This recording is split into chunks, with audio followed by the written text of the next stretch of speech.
Okay, welcome back. This is my 5th attempt at this video, and we're going to try to get it done this time. I've said that the last 2 times I've tried to shoot it. But anyhow, it's about 9 o'clock at night. I've been getting some wood in, doing some feeding, chores around the house, etc., etc. Working in the dark, that's just part of it this time of year.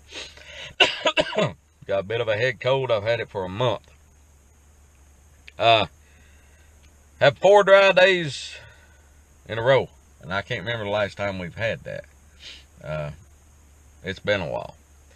So, dry weather, what does that mean? That means that the ground is almost dry enough to moldboard plow. And I've got a corn patch, it's clay, that I would love to get plowed. And I'd really like to get it plowed. But anyhow,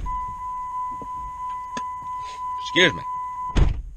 Like I said, can't get rid of the mess. So if the sun stays out and the wind keeps blowing like it is right now, and it's a rocking out there, ground should be dry enough to plow by tomorrow or Thursday. One issue that may come up is, well, temperature is supposed to fall. They're supposed to highs around freezing and lows in the teens at night, which means the ground may freeze, and if it freezes, I can't moldboard plow it. A couple of reasons for that is it just makes a mess of the ground, and it's pulling the plows through it. It's almost impossible. But anyhow, before I do any plowing, I need to service the New Holland and finish putting the points and shims and slides on the moldboard plows. I've still not got that finished yet. But that's not what tonight's video is about. That's just kind of where we're at the moment. Tonight's video is, I did a video the other day on ordering seed, and I did one on the strawberries. My mindset is already in the 2019 growing season. We're the first week in January. And the reason for that is, I like to try to lay out as much as I possibly can to make sure everything works nicely together. Good grief. Excuse me. Goodness. And when I do my planning, I work backwards. I start with the harvest and work back. So, at this point, we've ordered some sweet corn seed. My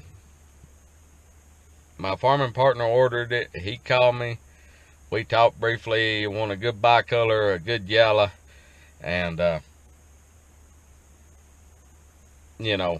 ordered the seed. We need enough for 6 acres. So, that's what he did. He ordered the seed. So we've got that ordered. We're going to grow some cabbage. We've already been talking about how we want to approach that. And probably what we're going to do with our cabbage this year is we've got 2.5 acres that we're rotating. We're rotating crops into this field. It was in corn last year, corn and squash. We're going to rotate cabbage into it this year, and we're probably going to do like a 3,000 to 5,000 plant setting at a time, and just set 5,000 plants, wait 3 or 4 weeks, set another 5,000, or 2 to 3 weeks, right on until we fill that 2.5 acres up, which will take 5 or 6 plants. So we're going to do that. Our pumpkins, we got to sit down and figure out how many pumpkins we want to grow. Last year we had jack-o'-lantern type, the small orange pie pumpkin. We had some big whites, some little whites, some colored pumpkins, pie pumpkins, some candy roaster gourds, some decorative gourds, and some mini pumpkins. We may not grow that big a selection this year, and if we do, the gourds, the mini pumpkins, the colors, the whites may be reduced in numbers. We may go more jack-o'-lantern and pie pumpkins. Don't know yet, but we're looking at that. let's see, what else we're going to grow this year. Broccoli, same as the cabbage. We'll do smaller numbers and sequential plantings.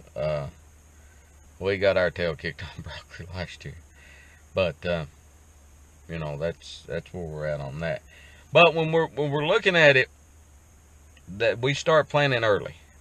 And just like we're getting that ground turned or moldboard plowed, the goal would be to get that turned so that stiff clay turned up there will freeze and thaw and break up and work much better when it comes time to plant, because that's probably the field I'll plant first.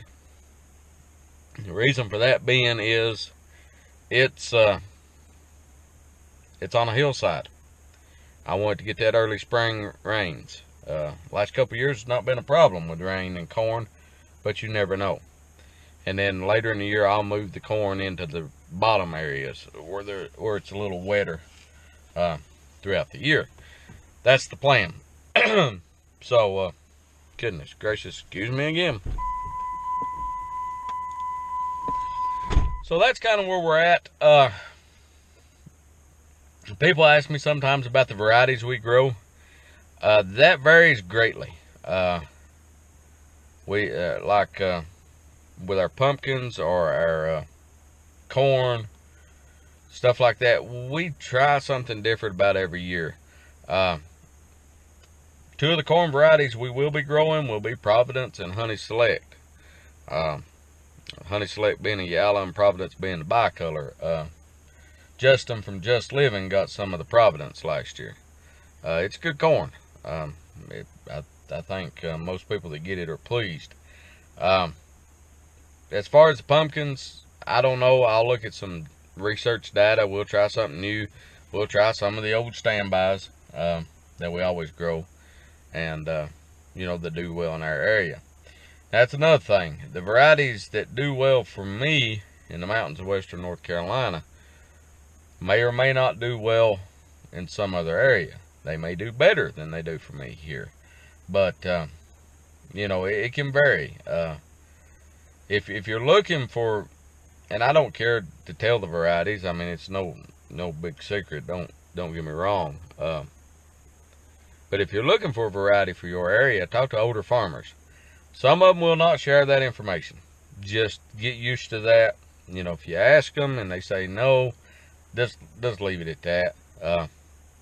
Ask their customers. No, don't do that. You know, if we're selling directly to the public will know what variety it is, because the public will ask the farmer and they'll tell them. But anyhow, don't do that. You don't want to make your farming neighbors mad at you, and that will do it. But you know, ask your neighbors that farm and say, you know, hey, what's a good corn variety for you? Some of them will tell you, some of them won't. You know, that's just the way it is. County agronomists or county extension agents are also another good place to go. Ask them. Some of them are helpful, some of them are not. But they're there, so use them. But that's kind of what we're looking at right now. We're hoping for a good year this year. You know, we could use a good year this year. We will do some winter squash, and you know, who knows. Might grow a patch of potatoes this year. It's been a couple years since I've grown a sizable patch of potatoes.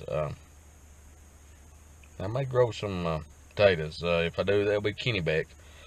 Kind of a local favorite. I'm a dying here. But we'll grow some Kennebec potatoes if we grow any, and see how that goes. But I am going to order a few more Fraser Fir Christmas tree seedlings. The 100 that I set out last year look good. I'm either going to, I'll order somewhere between 50 to 100 more and set them out. We're not going into the Christmas tree farming business per se. Once again, that's a diversification, trying to spread the income from the farm throughout the year. And you know, we primarily grow vegetables.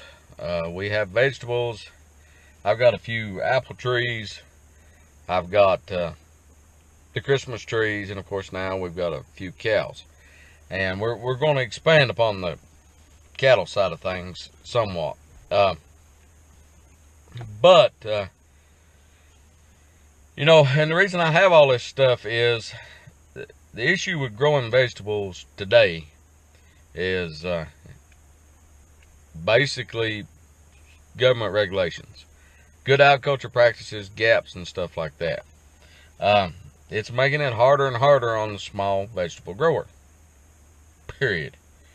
And you know, if it gets to the point that it is too much of a burden to grow the vegetables because of government regulations and other issues, let's say, if I've already got some diversification on the farm, it's easier to transition. I plan on farming. I'll have something planted when they plant me, but you know, that's just backup plans, if you will. And you know, I'm not above growing pumpkins and Christmas trees and cows and whatever else if vegetables get to be too difficult of a enterprise for me. But anyhow, I've sat here and ran my mouth for about 12 minutes, and that's probably too long for most people to listen to me. So if you like what we're doing, and if you want to see how we do it, and like I said, this is a real look at what we do. This is it. And please subscribe, hit that notification bell. Comment, if you see a video, comment, ask a question, whatever. I mean, please let us know. If you like it, hit the like button. And till next time, everybody take care of yourself. One other thing before I leave, I got to go on a road trip in a couple of days. And I got to pick up some farm-related stuff. And there'll be a video coming on that. So stay tuned. Be looking for that in the next couple of days. And until then, take care of yourself. Good night.